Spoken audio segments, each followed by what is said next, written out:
जय श्री कृष्णा, राधे राधे। आप सभी का स्वागत है आपके अपने यूट्यूब चैनल मेरी आस्था में। तो दोस्तों, आज की वीडियो में मैं आपको सुनाने वाली हूँ गुरुवार व्रत की कहानी। अगर आपको ये वीडियो थोड़ा भी पसंद आए तो वीडियो को लाइक शेयर कीजिएगा, और यदि चैनल पर पहली बार आए हैं तो प्लीज़ चैनल को भी सब्सक्राइब ज़रूर कीजिएगा और वीडियो को पूरा देखिएगा। तो दोस्तों, गुरुवार व्रत करने से बृहस्पति देव प्रसन्न होते हैं। यह व्रत अत्यंत फलदायी है। अग्नि पुराण के अनुसार अनुराधा नक्षत्र युक्त गुरुवार से आरंभ करके 7 गुरुवार व्रत करने से बृहस्पति ग्रह की हर पीड़ा से मुक्ति मिलती है। तो बृहस्पतिवार व्रत कथा। प्राचीन समय की बात है। एक नगर में एक व्यापारी रहता था। वह जहाज़ों में माल लदवाकर दूसरे देशों में भेजा किया करता था। वह जिस प्रकार अधिक धन कमाता था, उसी प्रकार जी खोलकर दान भी करता था। परंतु उसकी जो पत्नी थी बहुत ही कंजूस थी। वह किसी को एक दमड़ी भी नहीं देती थी। एक बार जब सेठ दूसरे व्यापार करने गया तो पीछे से बृहस्पति देव ने साधु वेश में उसकी पत्नी से भिक्षा मांगी। व्यापारी की पत्नी बृहस्पति देव से बोली, हे साधु, मैं इस दान और पुण्य से तंग आ गई हूँ। आप कोई ऐसा उपाय बताएं जिससे मेरा सारा धन नष्ट हो जाए और मैं आराम से रह सकूं। मैं यह धन लुटता नहीं देख सकती। बृहस्पति देव ने कहा, हे देवी, तुम बड़ी विचित्र हो। संतान और धन से कोई दुखी होता है।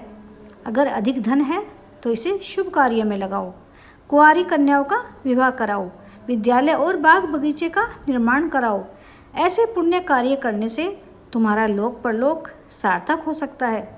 परंतु साधु की इन बातों से व्यापारी की पत्नी को खुशी नहीं हुई। उसने कहा, मुझे ऐसे धन की आवश्यकता नहीं है जिसे मैं दान करूं। तब बृहस्पति देव बोले, यदि तुम्हारी ऐसी ही इच्छा है तो तुम एक उपाय करना। 7 बृहस्पतिवार घर को गोबर से लीपना और अपने केसों को पीली मिट्टी से धोना। केसों को धोते समय स्नान करना। व्यापारी से हजामत बनाने को कहना। भोजन में मांस मदिरा खाना। कपड़े अपने घर धोना। ऐसा करने से तुम्हारा सारा धन नष्ट हो जाएगा। इतना कहकर बृहस्पति देव अंतर्ध्यान हो गए। उनके अनुसार 7 बृहस्पतिवार वैसा ही करने का उसने निश्चय किया। केवल 3 गुरुवार बीते थे कि उसी समय जो उसका सारा धन संपत्ति जो है नष्ट हो गई और वह परलोक सिधार गई। जब व्यापारी वापस आया तो उसने देखा कि उसका सब कुछ नष्ट हो चुका है। उस व्यापारी ने अपनी पुत्री को सांत्वना दी और दूसरे नगर में जाकर बस गया। वहाँ वह जंगल से लकड़ी काट कर लाता और शहर में बेचता। इस तरह वह अपना पूरा जीवन व्यतीत करने लगा। एक दिन उसकी पुत्री ने दही खाने की इच्छा प्रकट की, लेकिन व्यापारी के पास पैसे नहीं थे। वह अपनी पुत्री को आश्वासन देकर जंगल में लकड़ी काटने चला गया। वहाँ एक वृक्ष के नीचे बैठ अपनी पूर्व दिशा पर विचार करने लगा। उस दिन बृहस्पतिवार था।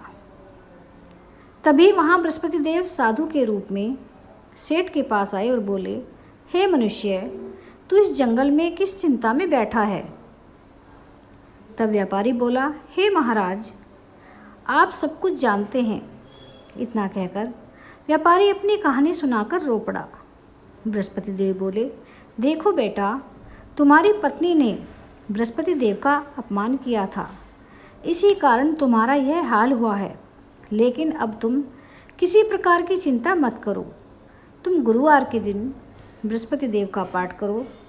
2 पैसे के चने और गुड़ को लेकर जल के लोटे में शक्कर डालकर वह अमृत और प्रसाद अपने परिवार के सदस्यों में और कथा सुनने वालों में बांट दो। स्वयं भी प्रसाद और चरणामृत लो। भगवान तुम्हारा अवश्य कल्याण करेंगे। साधु की बात सुनकर व्यापारी बोला, महाराज, मुझे तो इतना भी नहीं बचता कि मैं अपनी पुत्री को दही लाकर दे सकूं। इस पर साधु जी बोले कि तुम लकड़ियां शहर में बेचने जाना। तुम्हें लकड़ियों के दाम पहले से चौगुने मिलेंगे, जिससे तुम्हारे सारे कार्य सिद्ध हो जाएंगे। उसने लकड़ियाँ काटी और शहर में बेचने के लिए चल पड़ा। उसकी लकड़ियाँ अच्छे दामों में बिक गई, जिससे उसने अपनी पुत्री के लिए दही लिया और गुरुवार की कथा हेतु चना गुड़ कथा की और प्रसाद बांटकर स्वयं भी खाया। उसी दिन से उसकी सभी कठिनाइयाँ दूर होने लगी, परंतु अगले बृहस्पतिवार को वह कथा करना भूल गया। अगले दिन वहाँ के राजा ने एक बड़े यज्ञ का आयोजन कर पूरे नगर के लोगों के लिए भोजन का आयोजन किया।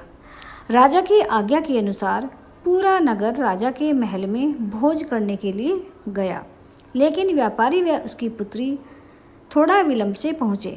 इसीलिए उन दोनों को राजा ने महल में ले जाकर भोजन कराया। जब वे दोनों लौटकर आए तब रानी ने देखा कि उसकी खूंटी पर टंगा हार गायब है। रानी को व्यापारी और उसकी पुत्री पर संदेह हुआ कि उसका हार उन दोनों ने ही चुराया है। राजा की आज्ञा से उन दोनों को कारावास की कोठरी में कैद कर लिया गया। कैद में पड़कर दोनों अत्यंत दुखी हुए और वहाँ उन्होंने बृहस्पति देवता का स्मरण किया। बृहस्पति देव ने प्रकट होकर व्यापारी को उसकी भूल का आभास कराया और उन्हें सलाह दी कि गुरुवार के दिन कैद खाने के दरवाजे पर तुम्हें 2 पैसे मिलेंगे। उनसे तुम चने और मुनक्का मंगवाकर विधिपूर्वक बृहस्पति देवता का पूजन करना, तुम्हारे सब दुख दूर हो जाएंगे। बृहस्पतिवार को कैद खाने के द्वार पर उन्हें 2 पैसे मिले। बाहर सड़क पर एक स्त्री जा रही थी। व्यापारी ने उसे बुलाकर गुड़ और चने लाने को कहा। इस पर वह स्त्री बोली, मैं अपनी बहू के लिए गहने लेने जा रही हूँ, मेरे पास समय नहीं है। इतना कहकर वह चली गई। थोड़ी देर बाद वहाँ से एक और स्त्री निकली। व्यापारी ने उसे बुलाकर कहा, हे बहन, मुझे बृहस्पतिवार की कथा करनी है, तुम मुझे 2 पैसे का गुड़ और चने लाकर दे दो। बृहस्पति देव का नाम सुनकर वह स्त्री बोली, भाई, मैं तुम्हें अभी गुड़ चना लाकर देती हूँ। मेरा इकलौता बेटा मर गया है, मैं उसके लिए कफन लेने जा रही थी, लेकिन मैं पहले तुम्हारा काम करूँगी, उसके बाद अपने पुत्र के लिए कफन लाऊंगी। वह स्त्री बाजार से व्यापारी के लिए गुड़ चना ले आई और स्वयं भी बृहस्पति देव की कथा सुनी।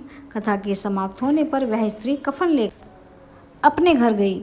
घर पर लोग उसके पुत्र की लाश को राम नाम सत्य है कहते हुए शमशान ले जाने की तैयारी कर रहे थे। स्त्री बोली, मुझे अपने लड़के का मुख देख लेने दो। अपने पुत्र का मुख देखकर उस स्त्री ने उसके मुंह में प्रसाद और चरणामृत डाला। प्रसाद और चरणामृत के प्रभाव से वह पुनः जीवित हो गया। पहले स्त्री जिसने बृहस्पति देव का निरादर किया था, वह अपने पुत्र के विवाह हेतु पुत्र वधू के लिए गहने लेकर लौटी और जैसे ही उसका पुत्र घोड़ी पर बैठकर निकला, वैसे ही घोड़ी ने ऐसी उछाल मारी कि वह घोड़ी से गिरकर मर गया।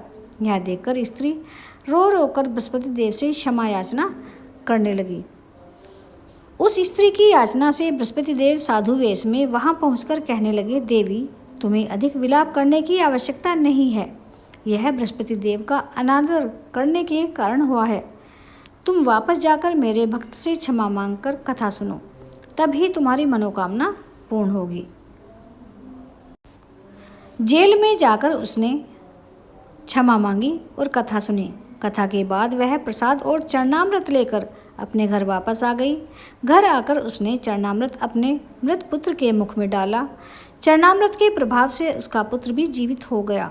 उसी रात बृहस्पति देव राजा के सपने में आए और बोले, हे राजन, तूने जिस व्यापारी और उसके पुत्री को जेल के कैदखाने में रखा है वह बिल्कुल निर्दोष है। तुम्हारी रानी का हार वहीं खूंटी पर टंगा है। दिन निकला तो राजा रानी ने हार खूंटी पर लटका हुआ देखा। राजा ने उस व्यापारी और उसकी पुत्री को रिहा कर दिया और उन्हें आधा राज्य देकर उसकी पुत्री का विवाह उच्च कुल में करवाकर दहेज में हीरे जवाहरात आदि देकर उसको विदा किया। तो दोस्तों, ये थी बृहस्पति देव की व्रत कथा।